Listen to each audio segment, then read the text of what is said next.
ॐ शुक्लाम्बरधरं विष्णुं शशिवर्णं चतुर्भुजं प्रसन्नवदनं ध्यायेत् सर्वविघ्नोपशान्तये। ॐ भूर्भुवस्वरों ममोपाक्त समस्त दुरिदक्षयद्वारा श्री परमेश्वर प्रीत्यर्थं श्री सांब सदाशिव प्रसाद सिद्ध्यर्थं सर्वदेवता प्रसाद सिद्ध्यर्थं सर्वदोष निवर्त्यर्थं सकलपाप निवर्त्यर्थं श्री अच्चित्रा अश्वमेध पारायण श्रवणम् अद्य करिष्ये। ॐ प्रजापतिरश्वमेधमसृजत सोऽस्मात् सृष्टोपाक्रामत् तमष्टादशभिरनुप्रायुङ्क्त तमाप्नोत् तमाप्त्वाष्टादशभिरवारुन्ध यदष्टादशिन आलभ्यन्ते यज्ञमेव तैराप्त्वा यजमानो वरुन्धे। संवत्सरस्य वा एषा प्रतिमा यदष्टादशिनः द्वादशमासाः पञ्चर्तवः संवत्सरोऽष्टादशः यदष्टादशिन आलभ्यन्ते संवत्सरमेव तैराप्त्वा यजमानो वरुन्धे। अग्निष्ठेऽन्यान् पशूनुपाकरोति इतरेषु रूपेष्वष्टादशिनो जामित्वाय नवनवालभ्यन्ते सवीर्यत्वाय यदारण्ये सर्गस्थापयेत्। व्यवस्येताम् पिता पुत्रौ यद्भानः क्रामेयुः विदोरङ्ग्रामयोर्ग्रामान्तौ स्याताम् रक्षिताः पुरुषव्याघ्राः परिमोषिण आव्याधिनेस्तस्करा अरण्येष्वाजायेरन् तदाहुः अपशवो वा एते यदारण्याः यदारण्ये सर्गस्थापयेत्। क्षिप्रे यजमानमरण्यम् मृतगुम् हरेयुः अरण्यागतनाह्यारण्याः पशव इति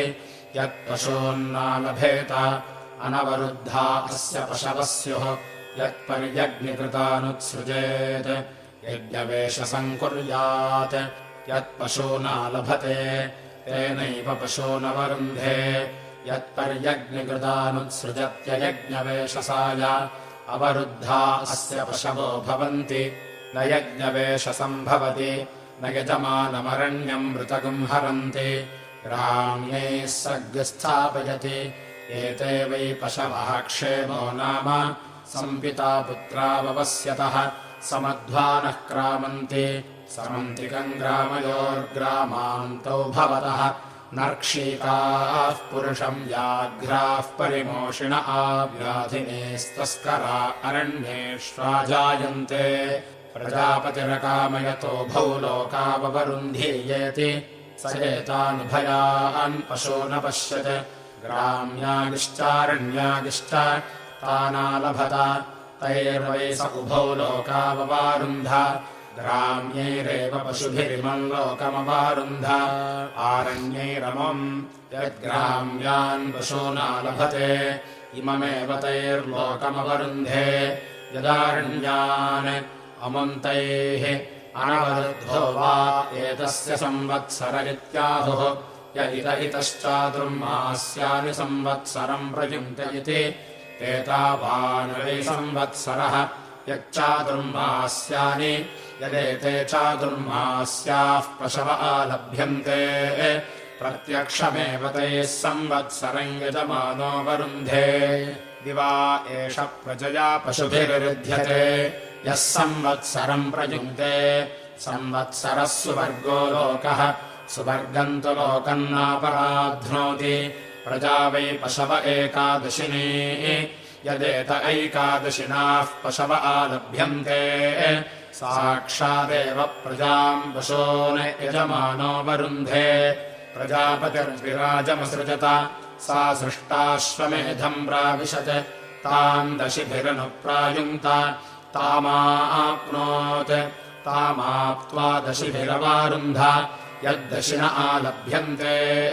विराजमेव तैराप्त्वा यजमानो वरुन्धे 11 दशत आलभ्यन्ते 11 त्रिष्टुप् त्रैष्टुभाः पशवः पशूनेवावरुन्धे वैश्वदेवो वा अश्वः नानादेवत्याः पशवो भवन्ति अश्वस्य सर्वत्वाय नानारूपा भवन्ति तस्मान्नानारूपाः पशवः बहुरूपा भवन्ति तस्माद्बहुरूपाः पशवः समृद्ध्यै अस्मै वै लोकाय ग्राम्याः पशव आलभ्यन्ते अमुष्मा आरण्याः यद्ग्राम्यान् पशूना लभते इममेव तैर्लोकमवरुन्धे यदारण्यान् अमुन्तैः उभयान् पशूना लभते ग्राम्यागिश्चारण्यागिश्च उभयोर्लोकयोरवरुद्ध्यै उभयान् पशूना लभते ग्राम्यागिश्चारण्यागिश्च उभयस्यान्नाद्यस्यावरुद्ध्यै उभयान् पशूना लभते ग्राम्यागिश्चारण्यागिश्च उभयेषाम् पशूनामवरुद्ध्यै त्रयस्त्रयो भवन्ति त्रय इमे लोकाः येषाम् लोकानामाप्त्यै ब्रह्मवादिनो वदन्ति कस्मात् सत्यात् अस्मिन् लोके बहवः कामा इति यत्समानेभ्यो देवताभ्योऽन्ये पशव आलभ्यन्ते अस्मिन्नेव तल्लोके कामान् दधाति तस्मादस्मिन् लोके बहवः कामाः त्रयाणागुं सह वपाजुहोति त्र्यावृतो वै देवाः त्र्यावृत इमे लोकाः येषाम् लोकानामाप्त्यै येषाम् लोकानाम् कृत्यै पर्यग्निकृतानारण्यानुत्सृजन्त्य हि गुंसायै युञ्जन्ति ब्रध्नमित्याह असौ वा आदित्यो ब्रध्नः आदित्यमेवास्मै जुनक्ति अरुषमित्याह अग्निर्वा अरुषः अग्निमेवास्मै जुनक्ति चरन्तमित्याह वायुर्वै चरन् वायुमेवास्मै जुनक्ति परितस्थुष इत्याह इमे वै लोकाः परितस्थुषः इमानेवास्मै लोकान् युनक्ति रोचन्ते रोचनादिवीत्याह नक्षत्राणि वै रोचनादिवि नक्षत्राण्येवास्मै रोचयति युञ्जन्त्यस्य काम्येत्याह कामानेवास्मै युनक्ति हरिविपक्षसेत्याह इमे वै हरिविपक्षसा इमे एवास्मै जुनक्ति शोणाधिष्णो नृवाहसेत्याह अहोरात्रे वै नृवाहसा अहोरात्रे एवास्मै जुनक्ति एता एवास्मै देवता जुनक्ति सुवर्गस्य लोकस्य समष्ट्यै केतुम् कृण्वन्न केतव इति ध्वजम् प्रतिमुञ्चति यश एवैनगुम् राज्ञाम् गमयति जीनो तस्यैव भवति प्रतीकमित्याह यथा यजुरेवैतत् ये ते पन्थानः सवितः पूर्व्यासयत्यध्वर्युर्यजमानम् वाचयत्यभिजित्यै परा वा एतस्य यज्ञ एति यस्य पशुरुपाकृतोऽन्यत्र वेद्या एति एतग्स्तोतरेतेन पथा पुनरश्वमावर्तयासि न इत्याह वायुर्वै स्तोता वायुमेवास्य परस्ताद्दधात्यावृत्यै यथा वै हविषो गृहीतस्य स्कन्दति एवम् वा एतदश्वस्य स्कन्दति यदस्योपाकृतस्य लोमा निशीयन्ते यद्वालेषु काचानावयन्ति लोमान्येवास्य तत्सम्भरन्ति भोर्भुवः सुवरिति प्राजापत्याभिरावयन्ति प्राजापत्यो वा अश्वः स्वयैवैनम् देवतया समर्थयन्ति भोरिति महिषी भुव इति वावाताः सुवरिति परिवृत्ति येषाम् लोकानामभिजित्यै हिरण्ययाः काचा भवन्ति ज्योतिर्वै हिरण्यम् राष्ट्रमश्वमेधः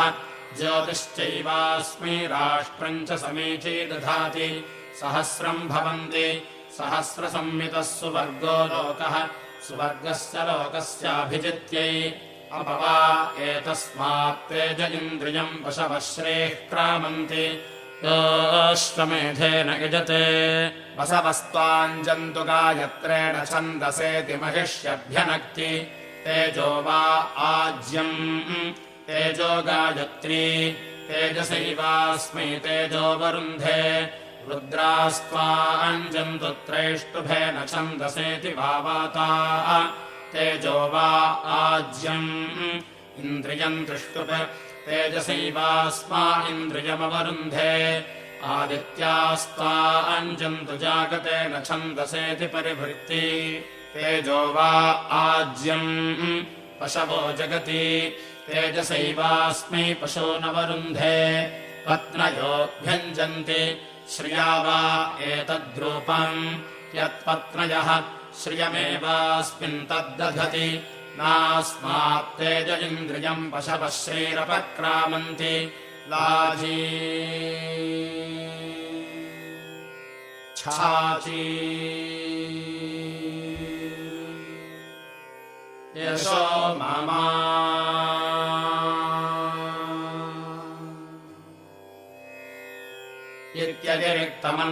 इत्यतिरिक्तमन्नमश्वायोपाहरन्ति प्रजामेवान्नादीम् कुर्वते एतद्देवा अन्नमत्तैतदन्नमद्भिः प्रजापतयित्याह प्रजायामेवान्नाद्यम् दधते यदि नावजिघ्रेत् अग्निः पशुरासीदित्यवघ्रापयेत् अवहैव जिघ्रति आक्रामेण वाजीक्रमे रत्यक्रमे द्वाजीद्यौस्ते पृष्ठम् पृथिवी सधस्थमित्यश्वमनुमन्त्रयते येषाम् लोकानामभिजित्यै समिद्धो अञ्जन्कृतरम् मतीनामित्यश्वस्य प्रियो भवन्ति सरोपत्ताय तेजसा वा एष ब्रह्मवर्चसेन व्युध्यते योऽश्वमेधेन यजते होता च ब्रह्मोद्यम् वदतः तेजसा चैवैनम् ब्रह्मवर्चसेन च समर्थयतः दक्षिणतो ब्रह्मा भवति दक्षिणत आयतनो वै ब्रह्मा वार्हस्पत्यो वै ब्रह्मा ब्रह्मवर्चसमेवास्य दक्षिणतो दधाति तस्माद्दक्षिणोऽर्धो ब्रह्मवर्चसितरः उत्तरतो होता भवति उत्तरत आयतनो वै होता आग्नेयो वै होता तेजो वा अग्निः तेज एवास्योत्तरतो दधाति तस्मादुत्तरोऽर्धस्तेजस्वितरः यूपमभितो वदतः यजमानदेवत्यो वै यूपः यजमानमेव तेजसा च ब्रह्मवर्चसेन च समर्थयतः किग्यस्विदासेत् पूर्वचित्तिरित्याह द्यौर्वै वृष्टिः पूर्वचित्तिः दिवमेव वृष्टिमवरुन्धे किग्यस्विदासीत् बृहद्वय इत्याह अश्वो वै बृहद्वयः अश्वमेवावरुन्धे किग्यस्विदासीत् पिशङ्गिलेत्याह रात्रिर्वै पिशङ्गिला रात्रिमेवावरुन्धे किग्यस्विदासीत् पिलिप्पिलेत्याह श्रीर्वै पिलिप्पिला अन्नाद्यमेवावरुन्धे कस्विदेकाकी चरतीत्याह असौ वा आदित्य एकाकी चरति तेज एवावरुन्धे कौस्विज्जायते पुनरित्याह चन्द्रमा वै जायते पुनः आजरेवावरुन्धे किग्यस्विद्धिमस्य भेषजमित्याह अग्निर्वै हिमस्य भेषजम् ब्रह्मवर्चसमेवावरुन्धे किग्यस्विदावपनम् महदित्याह अयम् वै लोक आवपनम् महत् अस्मिन्नेव लोके प्रतितिष्ठति पृच्छामि त्वा परमन्तम् पृथिव्या इत्याह वेदिर्वै परोऽन्तः पृथिव्याः वेदिमेवावरुन्धे पृच्छामि त्वा भुवनस्य नाभिमित्याह यज्ञो वै भुवनस्य नाभिः यज्ञमेवावरुन्धे पृच्छामि त्वा वृष्णो अश्वस्य रेत इत्याह सोमो वै वृष्णो अश्वस्य रेतः सोमपीठमेवावरुन्धे पृच्छामि वाचः परमम् व्योमेत्याह ब्रह्म वै वाचः परमम् व्योम ब्रह्मवर्चसमेवावरुन्धे अपवा एतस्मात् प्राणाः क्रामन्ति योऽश्वमेधेन यजते प्राणाय स्वाहा व्यानाय स्वाहेति साम्यप्यमान आहुतेर्जुहोति प्राणानेवास्मिन् दधाति नास्मात् प्राणा अपक्रामन्ति अवन्ते स्थावन्ते स्त्वावन्तो प्रियन्त्वा प्रियाणाम् वरषष्ठमाप्यानाम् निधीनाम् त्वा निधिपतिगम् हवामहे वसो ममेत्याह अपैवास्मै तद्ध्रुवते अथो ध्रुवन्त्येवैनम् अथोऽन्येवास्मै ध्रुवते त्रिः पर्यन्ति त्रय इमे लोकाः एभ्य एवैनम् लोकेभ्यो ध्रुवते त्रिः पुनः पर्यन्ति षट्सम्पद्यन्ते षड्वा ऋतवः ऋतुभिरेवैनम् ध्रुवते अपवा एतेभ्यः प्राणाः क्रामन्ति ये यज्ञे ध्रुवनम् तन्वते नवकृत्वः पर्यन्ति नव वै पुरुषे प्राणाः प्राणानेवात्मन् दधते नैभ्यः प्राणा अपक्रामन्ति अम्बे अम्बाल्यम्बिक इति पत्नीमुदानयति अह्वतैवैनाम् सुभगे काम्पीलवासिनीत्याह तप एवैनामुपनयति स्वर्गे लोके सम्प्रोर्ण्वाथामित्याह स्वर्गमेवैनाम् लोकम् गमयति आहमजानि गर्भधमात्त्वमजासि गर्भधमित्याह प्रजा वै पशवो गर्भः प्रजामेव पशूनात्मन् धत्ते देवा वा अश्वमेधे पवमाने स्वर्गम् लोकम् न प्राजानन् तमश्वः प्राजानात् यत्सूचीभिरसि पथाम् कल्पयन्ति स्वर्गस्य लोकस्य प्रज्ञात्यै गायत्री त्रिष्टुब्जगतीत्याह यथा यजुरेवैतत् त्रय्यः सूच्यो भवन्ति अयस्मै यो रजता हरिण्यः अस्य वै लोकस्य रूपमयस्मै यः अन्तरिक्षस्य रजताः दिवो हरिण्यः दिशो वा अयस्मै यः अवान्तरदिशा रजताः ऊर्ध्वा हरिण्यः दिश एवास्मै कल्पयति कस्त्वाच्छति कस्त्वाविशास्तीत्याहाहि गुंसायै अपवा एतस्माच्छ्रीराष्ट्रम् क्रामति योऽश्वमेधेन गजते ऊर्ध्वा मे नामुच्छ्रयतादित्याह श्रेर्वैराष्ट्रमश्वमेधः श्रियमेवास्मै राष्ट्रमूर्ध्वमुच्छ्रयति वेणुभारम् गिरा विवेत्याह राष्ट्रम् वै भारः राष्ट्रमेवास्मै पर्योहति अथास्यामध्यमेधतामित्याह श्रेर्वै राष्ट्रस्य मध्यम् श्रियमेवावरुन्धे शीते वाते पुनन्निवेत्याह क्षेमो वै राष्ट्रस्य शीतो वातः क्षेममेवावरुन्धे यद्धरणीयवमत्तीत्याह विड्वै हरिणी राष्ट्रम् यवः विशम् चैवास्मै राष्ट्रम् च समीची दधाति न पुष्टम् पशुमन्यतरित्याह तस्माद्राजा पशून्न पुष्यति शूद्रायदर्यचारानपोषाय धनायतीत्याह तस्माद्वैशीपुत्रम् नाभिषिञ्चन्ते इयम् यकाशकुन्तिकेत्याह विड्वैशकुन्तिका राष्ट्रमश्वमेधः विशम् चैवास्मै राष्ट्रम् च समीची दधाति आहलमिति सर्पतीत्याह तस्माद्राष्ट्राय विशः सर्पन्ति आहतम् गभेपस इत्याह विड्वै गभः राष्ट्रम् पसः राष्ट्रमेव विश्याहन्ति तस्माद्राष्ट्रम् विशङ्घातुकम् माता च ते पिता च त इत्याह इयम् वै माता असौ पिता आभ्यामेवैनम् परिददाति अग्रम् वृक्षस्य रोहत इत्याह श्रेर्वै वृक्षस्याग्रम् श्रियमेवावरुन्धे प्रसुलामीति ते पिता गभे मुष्टिमतगुंसयदित्याह विड्वै गभः राष्ट्रम् मुष्टिः राष्ट्रमेव विश्याहन्ति तस्माद्राष्ट्रम् विशङ्घातुकम् अपवा एतेभ्यः प्राणाः क्रामन्ति ये यज्ञे पूतम् वदन्ति यजिक्राविण्णो अकारिषमिति सुरभिमति मृचम् वदन्ति प्राणा वै सुरभयः प्राणानेवात्मन् दधते नैभ्यः प्राणा अपक्रामन्ति आपोहिष्ठामयो भवदित्यद्धर्मार्जयन्ते आपो वै सर्वा देवताः देवताभिरेवात्मानम् पवयन्ते प्रजापतिः प्रजाः सृष्ट्वा प्रेणानुप्राविशत् ताभ्यः पुनः सम्भवितुम् नाशक्नोत् सोऽब्रवीत् रथ्रवदेत्सः यो मेतः पुनः सम्भरदिति तन्देवा अश्वमेधेनैव समभरन् ततो वैत आर्ध्वन् योऽश्वमेधेन यजते प्रजापतिमेव सम्भरत्युर्ध्नोति पुरुषमालभते वैराजो वै पुरुषः विराजमेवालभते अथो अन्नम् वै विराट् अन्नमेवावरुन्धे अश्वमालभते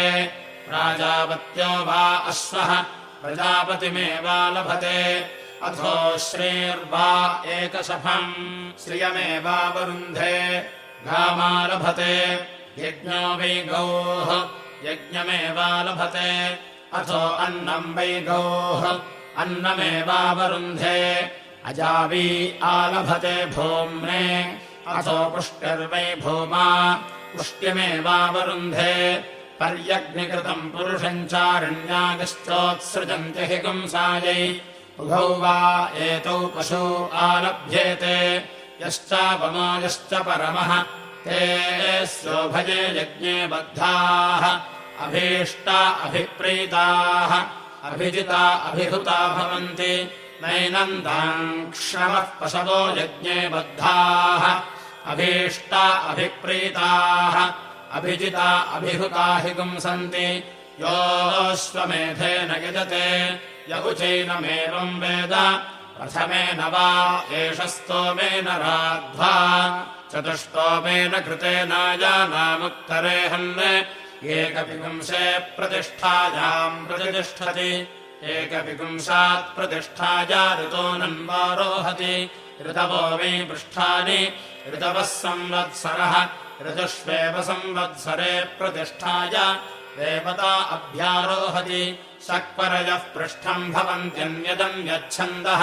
अन्ये वा एते पशव आलभ्यन्ते उदेव ग्राम्याः उदेवारण्याः अहरेव रूपेण समर्थयति अथो अह्न एवैष बलिर्ह्रियते तदाहुः अपशवो वा एते यजजावयश्चारण्याश्च एते वै सर्वे पशवः यद्गव्या इति गव्यान् पशूनुत्तमे हन्नालभते तेनैवोभयान् पशूनवरुन्धे प्राजापत्या भवन्ति अनभिजितस्याभिजित्यै सौरेर्नवश्वेतापशानुबन्ध्या भवन्ति अन्तत एव ब्रह्मवर्चसमवरुन्धे सोमाजस्वराज्ञेनो वाहापनड्वाहाभिजिद्वन्दिनः पशूनालभते अहोरात्राणामभिजित्यै पशुभिर्वा एष व्यर्थ्यते योऽश्वमेधेन यजते सकलम् कल्माषम् किकिदीविम् विदीगयमिति त्वाष्ट्रान् पशूनालभते पशुभिरेवात्मानगुम् समर्थयति ऋतुभिर्वा एष व्यर्थ्यते योऽश्वमेधेन यजते विषङ्गास्त्रयो वा सन्ता इत्यृतुपशूनालभते ऋतुभिरेवात्मानगुम् समर्थयति आवा एष पशुभ्यो विष्यते योऽश्वमेधेन यजते पर्यग्निकृता उत्सृजन्त्यनाव्रस्काय प्रजापतिरकामयतमहानन्नादस्यामिति स एतावश्वमेधे महिमानावपश्यत् तावगृह्णीत ततो वै स महानन्नादोऽभवत् यः कामयेत महानन्नादस्यामिति स एतावश्वमेधे महिमानो गृह्णीत महानेवान्नादो भवति यजमानदेवत्या वै वपा राजा महिमा यद्वपाम् महिम्नो भयतः परिगजति यजमानमेव राज्येन भयतः परिगृह्णाति पुरस्तात् स्वाहाकारा वा अन्ये देवाः उपरिष्टात् स्वाहाकारा अन्ये ते वा एतेष्व एव मेध्य उभये वरुध्यन्ते यद्वपाम् महिम्नो भजतः परिगजति तानेवोभयान् प्रीणाति वैश्वदेवो वा अश्वः तञ्यत्प्राजापत्यम् कुर्यात् या देवता अभिभागाः ता भागधेयेन व्यर्थयेत् देवताभ्यः समदम् दध्यात् स्तेगान्दगुष्ट्राभ्याम् मण्डूकाञ्जम्भेभिरिति आज्यमवदानम् कृत्वा प्रतिसङ्ख्यायमाहुतेर्जुहोति या एव देवता अभिभागाः ता भागधेयेन समर्थयति न देवताभ्यः समदम् दधाति चतुर्दशैताननुवाकाञ्जुहोत्यनन्तरित्यै प्रयासाय स्वाहेति 15 वा अर्धमासस्य रात्रयः अर्धमासशः संवत्सर आप्यते देवासुराः संयत्ता आसन् ते ब्रुवन्नग्नयस्पृष्टकृतः अश्वस्य मेध्यस्य वयमुद्धारमुद्धरामहै अथैतानभिभवामेति ते लोहितमुदहरन्त ततो देवा अभवन् परासुराः यत्सृष्टकृद्भ्यो लोहितम् जुहोति भ्रातृव्याभिभूत्यै भवत्यात्मना परास्य भ्रातृव्यो भवति गोमृगकण्ठेन प्रथमामाहुतिम् जुहोति पशवो वै गोमृगः रुद्रोऽग्निः सृष्टकृत् रुद्रादेव पशूनन्तर्दधाति अथो यत्रेषाहुतिर्हूयते न तत्र रुद्रः पशूनभिमन्यते अश्वशफेन द्वितीयामाहुतिम् जुहोति पशवो वा एकशफम् रुद्रोऽग्निः सृष्टकृत् रुद्रादेव पशूनन्तर्दधाति अथो यत्रेषाहुतिर्हूयते न तत्र रुद्रः पशूनभिमन्यते अयस्मयेन कमण्डलुना तृतीयाम् आहुतिम् जुहोत्यायास्यो वै प्रजाः रुद्रोऽग्निः सृष्टकृत् रुद्रादेव प्रजा अन्तर्दधाति अथो यत्रेषाहुतिर्हूयते न तत्र रुद्रः प्रजा अभिमन्यते अश्वस्य वा आलब्धस्य मेध उदक्रामत् तदश्वस्तोमीयमभवत् यदश्वस्तोमीयम् जुहोति समेधमेवैनमालभते आज्येन जुहोति मेधो वा आज्यम् मेधोऽश्वस्तोमीयम् मेधेनैवास्मिन् मेधम् दधाति षट्त्रिगुंशतम् जुहोति षट्त्रिगुंशदक्षरा बृहति बार्हताः पशवः सा पशूनाम् मात्रा पशूनेव मात्रया समर्थयति तायद्भूयसेर्वाकनीयसेर्वा जुहुयात् पशून्मात्रया व्यर्थयेत् षट्त्रिगुंशतम् जुहोति षट्त्रिगुंशदक्षरा बृहति बार्हताः पशवः सा पशूनाम् मात्रा पशूनेव मात्रया समर्थयति अश्वस्तोमीयगम् भुक्त्वा द्विपदा जुहोति द्विपाद्वै पुरुषो द्विप्रतिष्ठः तदेनम् प्रतिष्ठया समर्थयति तदाहुः अश्वस्तोमीयम् पूर्वगम् होतव्या द्विपदा इति अश्वो वा अश्वस्तोमीयम् पुरुषो द्विपदा आह अश्वस्तोमीयगम् हत्वा द्विपदा जुहोति तस्माद्विपाच्चतुष्पादमप्ति अथो द्विपद्येव चतुष्पदः प्रतिष्ठापयति द्विपदा हुत्वा नान्यामुत्तरामाहुतिम् जुहुयात् यदन्यामुत्तरामाहुतिम् जुहुयात् प्रप्रतिष्ठायाश्च वेद द्विपदा अन्ततो जुहोति प्रतिष्ठित्यै प्रजापतिरश्वमेधमसृजत सोऽस्मात् सृष्टोपाक्रामत् तञ्यज्ञक्रतुभिरन्वैच्छत् तञ्यज्ञक्रतुभिर्नान्वविन्दत् तमिष्टिभिरन्वैच्छत् तमिष्टिभिरन्वविन्दत् तदिष्टीनामिष्टित्वाम् यत्संवत्सरमिष्टिभिर्यजते अश्वमेव तदन्विच्छति सावित्र्यो भवन्ति इयम् वै सविता यो वा अस्यान्नश्यति यो निलयते अस्याम् वावतम् विन्दन्ति न वा इवाङ्गश्च नेत्याहुः तिर्यङ्नार्धोत्येतुमर्हतीति यत्सावित्रयो भवन्ति सवित्रप्रसूत एवैनमिच्छति ईश्वरो वा अश्वः प्रमुग्धः पराम् परावतम् गन्तोः यत्सायम् धृतेर्जुहोति अश्वस्य यत्ते धृत्यै यत्प्रातरिष्टिभिर्यजते अश्वमेव तदन्विच्छति यत्सायम् धृतेर्जुहोति अश्वस्यैव यत्ते धृत्यै तस्मात् सायम् प्रजाः क्षेम्या भवन्ति यत्प्रातरिष्टिभिर्यजते अश्वमेव तदन्विच्छति तस्माद्दिवानष्टैष एति यत्प्रातरिष्टिभिर्यजते सायम् धृतेर्जुहोति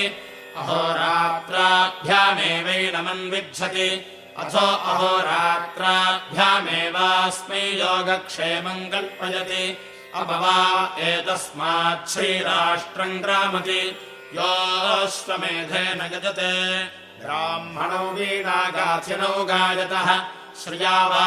एतद्रूपम् यद्वीणा श्रियमेवास्मिन् तद्धत्तः यदा खलु वै पुरुषः श्रियमश्नुते वीणास्मै वाद्यते तदाहुः यदुभौ ब्राह्मणौ गायेताम् प्रभ्रगम् शुकास्मात् श्री स्यात् न वै ब्राह्मणे श्रीरमत इति ब्राह्मणोऽन्यो गायेत् राजन्योऽन्यः ब्रह्म वै ब्राह्मणः क्षत्रगम् राजन्यः तथा हास्य ब्रह्मणा च क्षत्रेण चोभयतः श्रीः परिगृहीता भवति तदाहुः यदुभौ दिवा गायेताम् अपास्माद्राष्ट्रम् ग्रामेत् न वै ब्राह्मणे राष्ट्रगम् रमत इति यदा खलु वै राजा कामयते अथ ब्राह्मणम् जिनाति दिवा ब्राह्मणो गायेत् नक्तकम् राजन्यः ब्रह्मणो वै रूपमहः क्षत्रस्य रात्रिः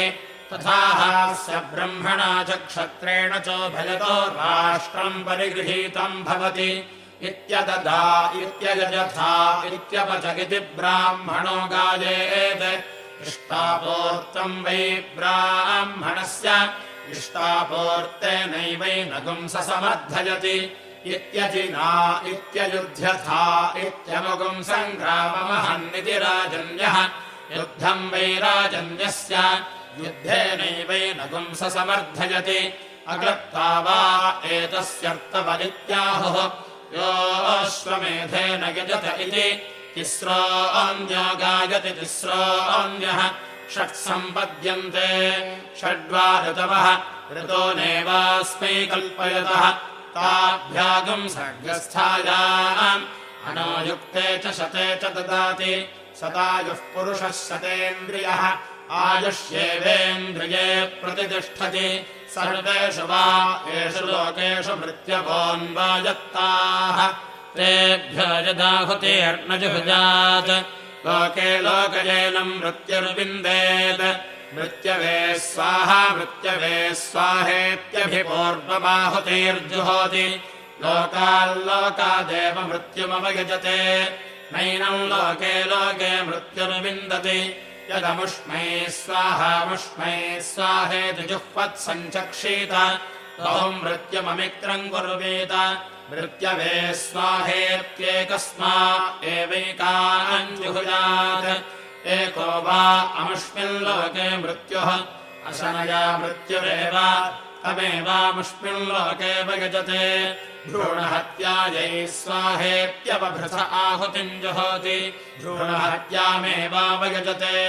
तदाहुः यद्भ्रूणहत्यापात्र्याथ कस्माद्यज्ञे विक्रियत इति अमृत्युर्वा अन्यो भ्रूणहत्याया इत्याहुः भ्रूणहत्या वाममृत्युरिति यद्भ्रूणहत्यायै स्वाहेत्यवभृथ आहुतिम् जुहोति मृत्युमेवाहुत्या दर्पयित्वा परिपाणम् कृत्वा भ्रूणघ्ने भेषजम् करोति एतागम् हवै मुण्डिभ औदन्यवः भ्रूणहत्यायै प्रायश्चित्यम् विदाञ्चकार यो हास्यापि प्रजायाम् ब्राह्मणगुम् हन्ति सर्वस्मै तस्मै भेषजम् करोति जुम्बकाय स्वाहेत्यवभृथ उत्तमामाहुतिम् जुहोति वरुणो वै जुम्बकः अन्तत एव वरुणमवयजते खलतेर्विक्लिधस्य शुक्लस्य पिङ्गाक्षस्य मूर्धम् जुहोति एतद्वै वरुणस्य रूपम् रूपेणैव वरुणमवगजते वारुणो वा अश्वः तम् देवतयाभ्यर्थयति यत्प्राजापत्यम् करोति नमो राज्ञे नमो वरुणायेत्याह वारुणो वा अश्वः स्वयैवैनम् देवतया समर्थयति नमोऽश्वाय नमः प्रजापतय इत्याह प्राजापत्यो वा अश्वः स्वयैवैनम् देवतया समर्थयति नमोऽधिपतय इत्याह धर्मो वा अधिपतिः धर्ममेवावरुन्धे अधिपतिरस्यधिपतिम् मा कुर्वधिपतिरहम् प्रजानाम् भूयासमित्याह अधिपतिमेवैनगुम् समानानाम् करोति माम् देहि मयि देहीत्याह आशिषमेवैतामाशास्ते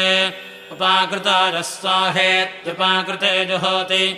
आलब्धाय स्वाहेति नियुक्ते जुहोति हुताय स्वाहेति हुते जुहोति तेषाम् लोकानामभिजित्यै प्रवा एष एभ्यो लोकेभ्यश्च्यवते योऽश्वमेधेन गजते आग्नेयमैन्द्राग्नमाश्विनम् तान् वशो न लभते प्रतिष्ठित्यै यदा आग्नेयो भवति अग्निः सर्वा देवताः देवता एवावरुन्धे ब्रह्म वा अग्निः क्षत्रमिन्द्रः यदैन्द्राग्नो भवति ब्रह्मक्षत्रे एवावरुन्धे यदा अश्विनो भवति आशिषामवरुध्ये त्रयो भवन्ति त्रय इमे लोकाः एष्वेव लोकेषु प्रतितिष्ठति अग्नये गुम्भोमुचेष्टाकपाल इति दशः विषमिष्टिर्निर्वपति दशाक्षरा विराट् अन्नम् विराट् विराजैवान्नाद्यमवरुन्धे अग्नेर्मन्वे प्रथमस्य प्रचेतस इति याज्यानुभाव्या भवन्ति सर्वत्वाय यद्यश्वमुपतपद्विन्देत् आग्नेयमष्टाकपालम् निर्वपेत् सौम्यञ्चरम् सावित्रमष्टाकपालम् यदा आग्नेयो भवति अग्निः सर्वा देवताः देवताभिरेवैनम् भिषज्यति यत्सौम्यो भवति सोमो वा ओषधीनागुम् राजा यास्भ्य एवैनम् विन्दति ताभिरेवैनम् भिषज्यति यत्सावित्रो भवति सवितृप्रसूत एवैनम् भिषज्यति एताभिरेवैनम् देवताभिर्भिषज्यति अगदो हैव भवति औष्णम् चरुन्निर्वपेत् यदि श्रोणः स्यात् पूषा वैश्रौण्यस्य भिषक् स एवैनम् भिषज्यति अश्रोणो हैव भवति रौद्रम् चरुन्निर्वपेत् यदि महती देवताभिमन्येत एतद्देवत्यो वा अश्वः स्वयैवैनम् देवतयाभिषज्यति अगदो हैव भवति वैश्वानरम् द्वादशकपालम् निर्वपेन्मृगाखरे यदिना गच्छेत् इयम् वा अग्निर्वैश्वानरः इयमेवैनमर्चिभ्याम् परिरोधमानयति आहैव सुत्यमहर्गच्छति यद्यधीयात् अग्नये गुम्होमुचेष्टाकपालः सौर्यम् वयः वायव्य आज्यभागः यजमानो वा अश्वः अगुम्हसा वा एष गृहीतः यस्याश्वमेधाय प्रोक्षितोऽध्येति यदगुम्होमुचे निर्वपति अगुम्हस एव तेन मुच्यते यजमानो वा अश्वः रेतसा वा एष व्यर्थ्यते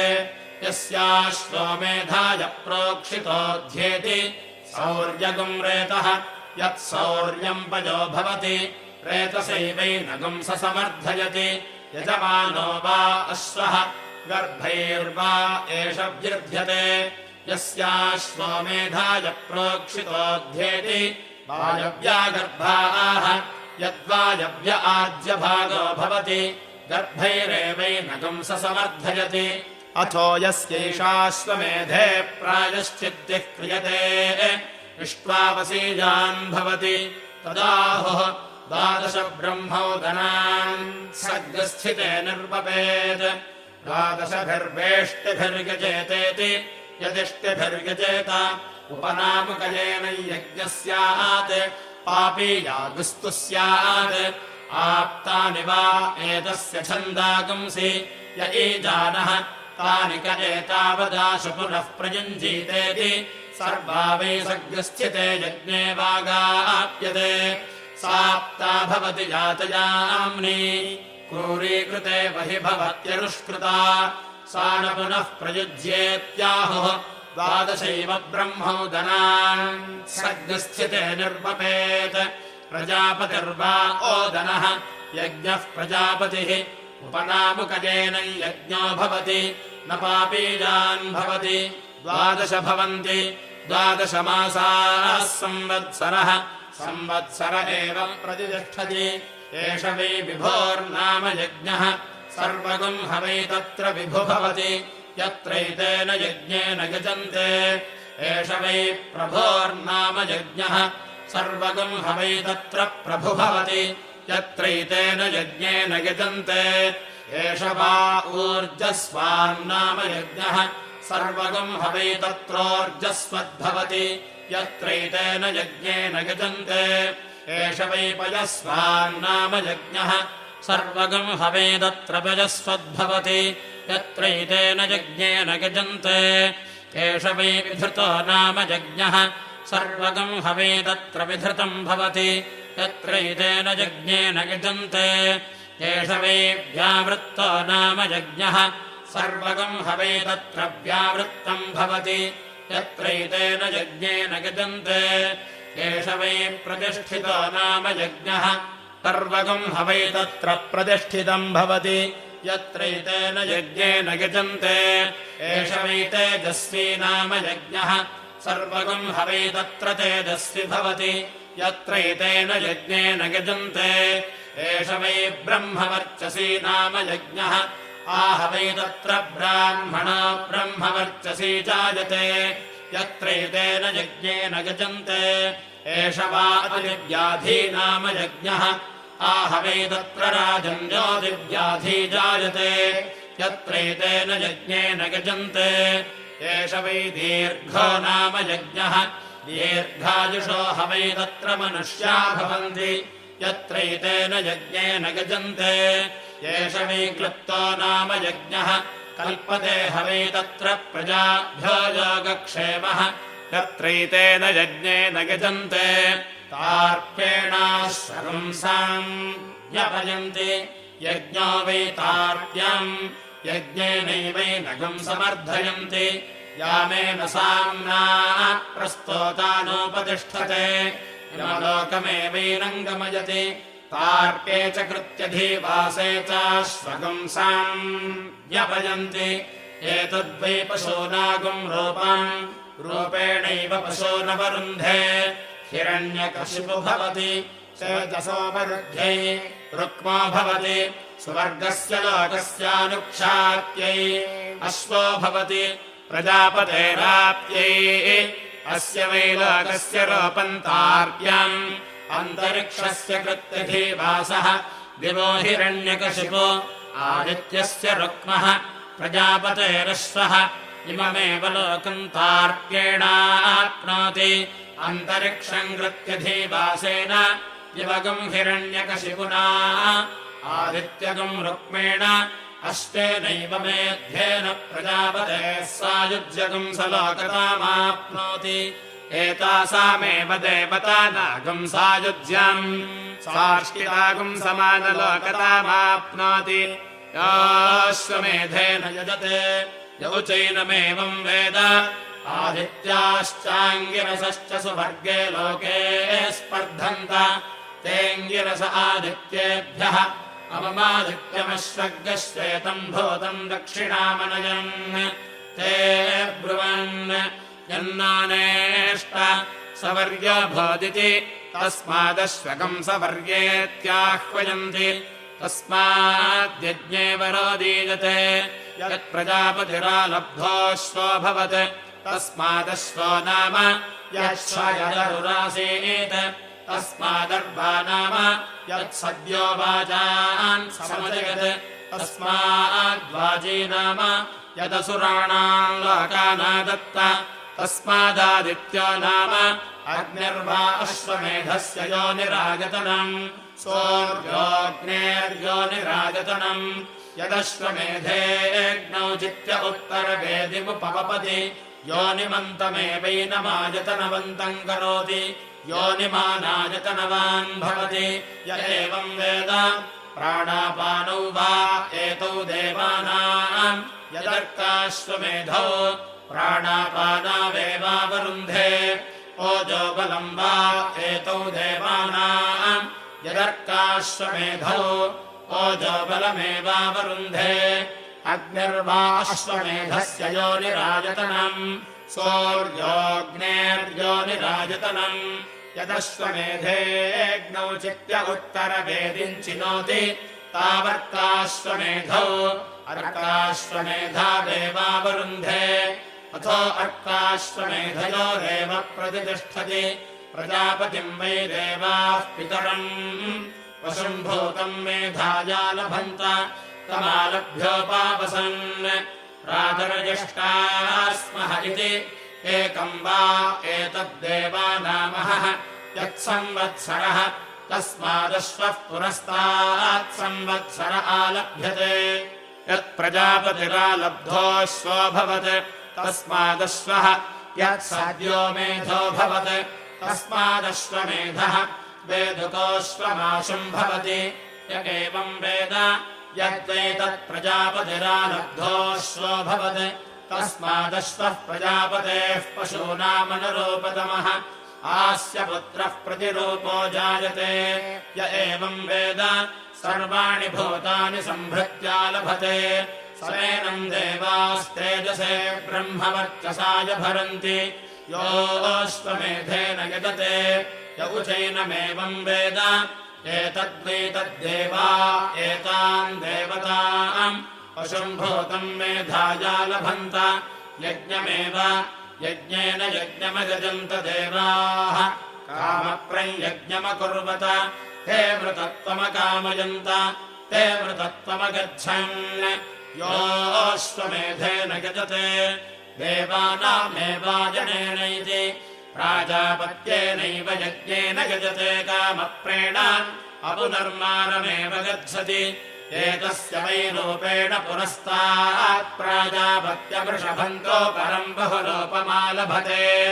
सर्वेभ्यः कामेभ्यः सर्वस्याप्यै सर्वस्य जित्यै सर्वमेव तेनाप्नोति सर्वम् जयति योऽश्वमेधेन यजते य उचैनमेवम् वेद यो वा अश्वस्य मेध्यस्य लोमनी वेद अश्वस्यैव मेध्यस्य लोमम् लोमम् जुहोति अहोरात्रे वा अश्वस्य मेध्यस्य लोमनी यत्सायम् प्रातर्जुहोति अश्वस्यैव मेध्यस्य लोमम् लोमम् जुहोति एतदनुकृतिः स्म वै पुरा अश्वस्य मेध्यस्य लोमम् लोमम् जुह्वति यो वा अश्वस्य मेध्यस्य पदे वेद अश्वस्यैव मेध्यस्य पदे पदे जुहोति दर्शपूर्णमासौ वा अश्वस्य मेध्यस्य पदे यद्दर्शपूर्णमासौ यजते अश्वस्यैव मेध्यस्य पदे पदे जुहोति एतदनुकृतिः स्म वै पुरा अश्वस्य मेध्यस्य पदे पदे जुह्वति यो वा अश्वस्य मेध्यस्य विवर्तनम् वेद अश्वस्यैव मेध्यस्य विवर्तने जुहोति असौ वा आदित्योऽश्वः स आहवनीयमागच्छति तद्विवर्तते यदग्निहोत्रम् जुहोति अश्वस्यैव मेध्यस्य विवर्तने जुहोति एतदनुकृतिः स्म वै पुरा अश्वस्य मेध्यस्य विवर्तने जुह्वति हरिः ओम्।